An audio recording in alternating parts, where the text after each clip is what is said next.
The interaction between our self-aware minds and our other selves can be very confusing, especially when you consider all of our biases. Some biases are based on how we perceive the stuff around us. Since there is so much stuff hitting our brains, we have to filter out the noise from the signal. Some of this stuff is programmed in: snakes, loud noises, etc.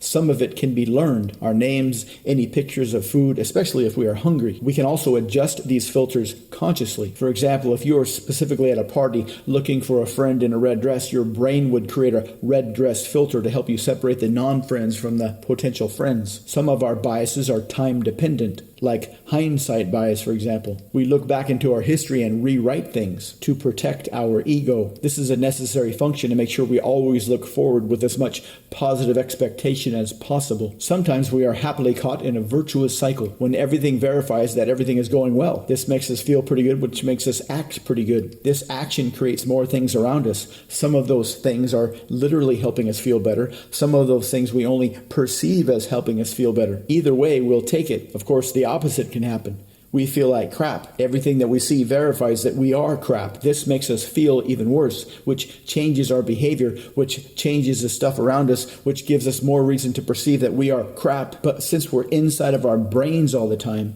it's hard to tell if that stuff is literally happening around us or if that stuff that is happening around us is just being perceived as making us feel like crap. Even from outside, things can be chaotic, literally chaotic. Once upon a time, there was a guy named Lorenz. He came up with a simple system that only had 4 variables. This 4-variable system had the same behavior. Certain cycles that once started seemed to self-perpetuate. All of these were mathematically impossible to predict. Mathematicians call this chaos theory. But there is a huge difference between these two swirling systems, the mathematical system and you. You can change your filters at will. You can choose to sort for ladies in red dresses or people wearing yellow. Our brains and filters and biases have a ton of flexibility, but nobody ever tells us this. We have to kind of figure it out on our own. But once you learn how to game your own system, you'll gain an incredible amount of power. It's like drifting on the ocean on a huge ship and then finding out you've got engines, navigation systems, GPS, and all kinds of other cool tools. Learn the tools and steer your ship. Go to the link on your screen to find out how.